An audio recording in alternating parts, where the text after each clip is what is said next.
Alors bonjour à tous, Jean-Robin, journaliste. Donc, petite vidéo rapide sur Fabrice Divisio, maître Divisio, maître, qui vient de se retirer. Donc ça, c'est... J'en rigole parce que malheureusement c'est triste. Il a mené beaucoup de gens en bateau. Là, je ne vais pas revenir sur les aspects financiers, parce que évidemment ça ne me regarde pas. Moi, je n'ai pas financé son cabinet, évidemment, quand il le demandait, pour faire des plaintes ou je ne sais pas quoi, qui n'avaient ni queue ni tête, c'était évident. Et aujourd'hui, il part, il se retire, comme il dit, comme Fouché. Voilà. Fouché, c'était la veille de l'annonce, ou le lendemain de l'annonce de la vaccination obligatoire pour les soignants. En fait, je vais prendre le verre, j'ai besoin d'air. Et puis, Divisio, c'est la veille donc, de la mise en application de cette obligation vaccinale pour les soignants, alors qu'il s'était mis en avant considérablement, prétendant lutter pour les soignants. Et donc ici en Polynésie, vous avez par exemple, comme on a l'obligation vaccinale aussi, mais nous c'est au 23 octobre, eh bien vous avez des gens qui avaient fait confiance à Maître Divisio et qui lui avaient donné beaucoup d'argent, voilà, pour qu'il s'occupe d'eux. Eh ben non, Maître Divisio, il est parti. Donc ceux qui rigolaient bien quand ils voyaient ma vidéo sur l'opposition contrôlée, rigolent peut-être un peu moins, mais qui sait, ils comprennent pas. Alors Maître Divisio nous dit dans un tweet hier, « Je retournerai faire ce que j'aime plus que tout. » Ah, plus que tout, c'est pas s'occuper des Français, c'est s'occuper de sa fille et de ses chevaux. Voilà, comme ça, au moins vous êtes fixés les gars. Dans quelques semaines, je céderai mes parts détenues dans mon cabinet. Donc j'imagine après avoir fait pas mal de profits. Donc là, franchement, il se fait incendier évidemment dans les commentaires, et c'est normal. J'imagine que les gens qui l'ont payé là l'ont assez mauvaise, parce que franchement, on peut difficilement faire pire. Et donc, il s'excuse aussi, là, il est passé chez Morandini, il s'excuse d'avoir hystérisé le débat, alors qu'il le reprochait à tout un tas d'intervenants d'être hystériques, etc., sans se rendre compte que lui-même l'était, à un point tel que ça a beaucoup plu à Cyril Hanouna, l'hystérique en chef dans ce pays. C'est pour ça qu'il l'invitait tant et plus. Donc là, il a enfin compris qu'il faisait le jeu de l'adversaire, en venant sur les plateaux, en hurlant avec tous ces débiles. Donc ça aussi, ça ne trompait pas. Tous ceux qui vont sur le plateau d'Hanouna ne font pas partie de la résistance. Je vous le dis tout de suite. Et donc, les masques continuent de tomber. Donc ça, c'est l'intérêt, si vous voulez. Avec le temps va, tout s'en va. Et donc, les collabos, les oppositions contrôlées se révèlent.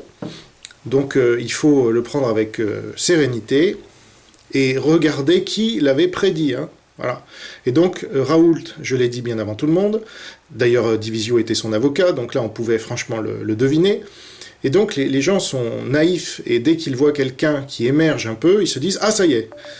Voilà. Mais ça sera la même chose avec Juvin Brunet, que j'ai détecté très tôt aussi, et qui est mis en avant aujourd'hui par Richard Boutry, que j'ai détecté très tôt également. Donc voilà. Et vous savez, je ne fais pas ça depuis hier.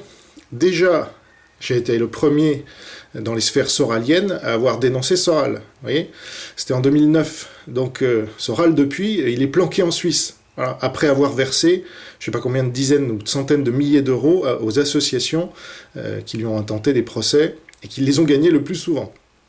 Donc tous ceux qui ont financé Soral ont financé l'oligarchie, tout comme Riposte Laïque, sur lequel je viens de faire une vidéo, je vous y renvoie.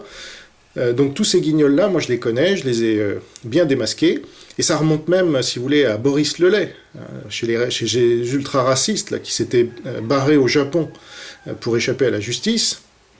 Vous avez Conversano qui était parti aussi, parce qu'il me reprochait à moi d'être parti alors que moi je suis toujours en France.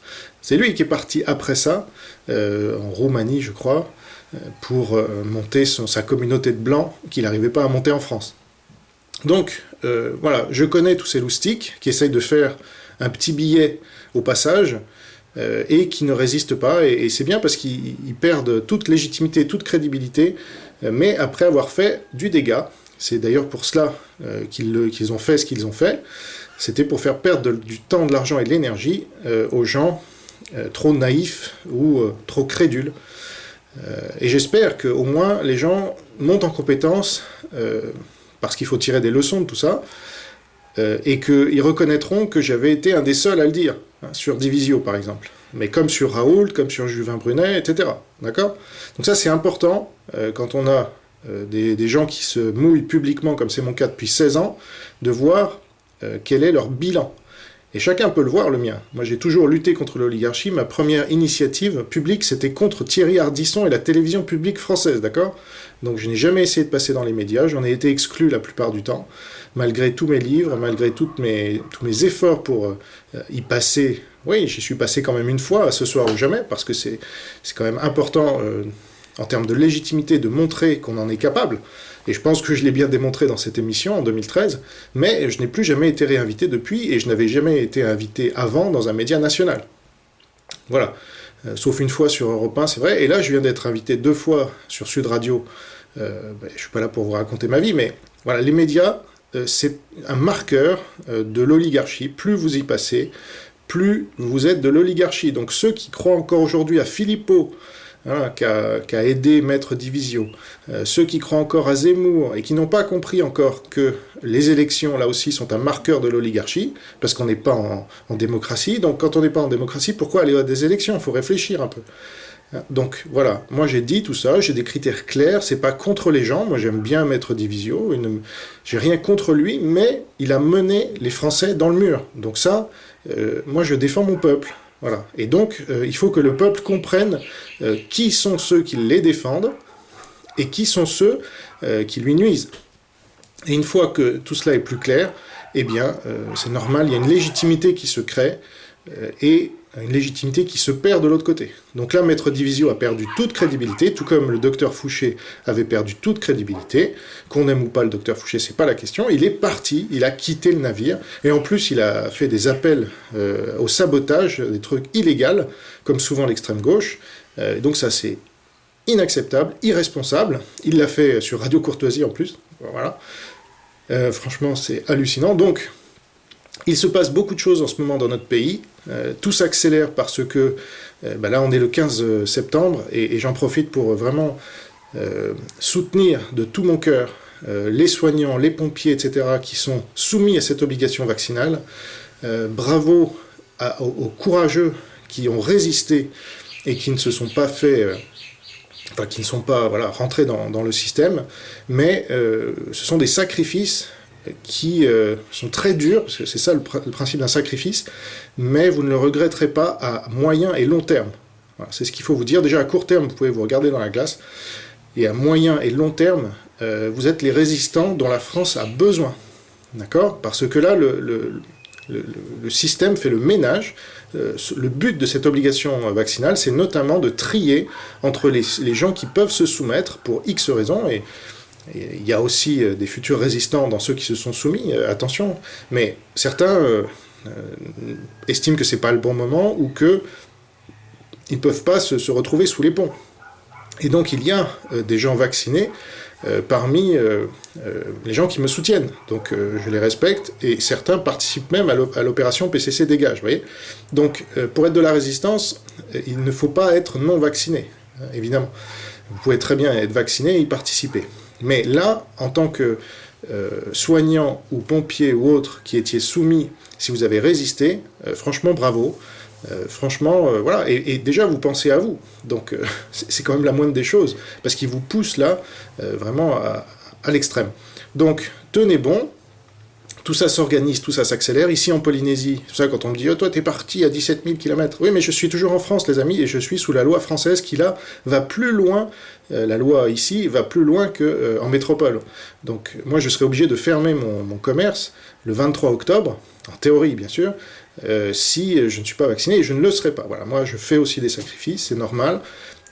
Si je veux incarner, justement, cette parole, si je veux incarner le non, parce que là, tous ceux qui ont refusé la vaccination incarnent le non. Donc bravo à vous, c'était ça que faisaient les résistants en 40, ils prenaient des risques, ils risquaient leur vie, d'accord ? Donc là, vous avez pris des risques, c'est là où on voit vraiment la valeur d'un homme ou d'une femme, c'est qu'elle est capable de mettre des actions en accord avec des principes. Donc bravo à vous, Maintenant, il faut oublier le phénomène Divisio, mais attention, il reste encore plein de guignols comme lui, qui emmènent les gens dans l'impasse de l'élection, des médias, etc. Ça s'appelle, vous avez Philippot, vous avez Zemmour. Regardez mes vidéos sur l'opposition contrôlée, vous allez en découvrir plein, et les raisons pour lesquelles il ne faut pas leur faire confiance, parce que ça sera comme pour Divisio. Voilà. Donc, l'espoir, c'est intéressant, mais les faux espoirs, non. Vous voyez, il ne faut pas tomber dans ce piège-là. Donc, il faut aller directement à ceux qui ont eu raison depuis le début, à savoir, par exemple Jean Robin, celui qui vous parle. Moi je parle de cette attaque biologique depuis le 2 avril 2020 qui va déclencher la Troisième Guerre mondiale par la Chine communiste et qui nous emmènera dans tout ce processus dictatorial communiste qu'on est en train de voir. Donc ça je l'ai annoncé et je dis que ça sera bien pire et que ça a été théorisé ainsi par la Chine dans son livre La guerre hors limite, qu'un seul événement avec la surprise. Enfin, je n'ai plus tous les éléments en tête du livre, mais la surprise, tout ce qui s'est passé, en fait, était prévu, dans le fond comme sur la forme, dans ce livre, et dans différentes déclarations, par exemple, du ministre de la Défense chinoise en 2001, et ont été vérifiées dans les faits en 2015, etc. Ce qui me fait un peu rigoler, c'est que vous avez après des gens comme Campagnol, voilà un autre masque qui tombe, qui, après avoir de temps en temps critiqué la Chine communiste et dire que tout venait de là, vient de se fendre d'un tweet, je vous lis, « Depuis un an, nous avons affaire à une opération planifiée par les Américains. Ah bon, qui ont distribué un véritable kit mental à tous leurs vassaux. Les plus cons l'appliquent à la lettre, Australie, les autres avec plus de finesse, Suisse, mais c'est la même ingénierie sociale. » Voilà. Donc là, Campagnol, qui passe maintenant chez Boutry, donc ça trompe pas, ne parle plus de la Chine. Il se fait démonter dans les commentaires pour ça d'ailleurs. Il se fait aussi applaudir par tous les anti-américains primaires à qui ça va très bien. Mais même les anti-américains lui disent « Mais attendez, il y a quand même la Chine dans l'histoire, ils sont pas tout seuls. » Et puis c'est pas les Américains, déjà c'est l'État profond américain, ce qui n'est pas la même chose. Donc là, on a affaire à un déni de réalité. Ça vient de Chine, c'est le modèle chinois qu'on nous impose, c'est la Chine qui a attaqué biologiquement et qui en tire la plupart des avantages, mais ce serait une opération planifiée par les Américains, soyons sérieux. Et je vous rappelle que Divisio disait « Moi la Chine, ça m'intéresse pas, on sait pas ce qui s'y passe, donc j'ai pas de temps à perdre. » Donc à chaque fois, ceux qui minimisent la responsabilité de la Chine, voire qui la nient, la Chine communiste dans cette histoire, ne sont pas de la résistance. C'est tout simple. Et moi, je suis en train de rassembler, et c'est en train de prendre de l'ampleur, tous ceux qui désignent la Chine communiste comme ennemi extérieur, qui nous a déclaré la guerre, et le marxiste comme ennemi intérieur, parce que l'oligarchie est marxiste, et qu'elle est infiltrée au plus haut point par cette Chine communiste. Voilà. Je m'arrête là. Merci pour votre attention. Tenez bon. Ce n'est que le début. Là, on est parti dans un marathon. Et donc, vous avez les sprinters comme Divisio, comme Fouché et les autres, qui se sont essoufflés. Et donc, je ne parle même pas de Raoult. Donc lui, il est démasqué. Mais voilà, il ne faut plus faire confiance à ce gars-là. Franchement, il va continuer de nuire, lui, parce qu'il est encore là pour au moins 1 an à l'IHU. Et puis après, il continuera de parler... évidemment, dans tous les médias sociaux où il peut s'exprimer, parce qu'il a un ego surdimensionné, hein, ce qui est pas un problème, enfin, quand on s'en sert pour nuire à la France, c'est un problème. Et lui, il roule pour l'oligarchie, hein, je l'ai bien démontré, donc regardez mes vidéos publiques sur Raoult, sur Divisio, sur tous ceux que j'ai démasqués dans l'opposition contrôlée.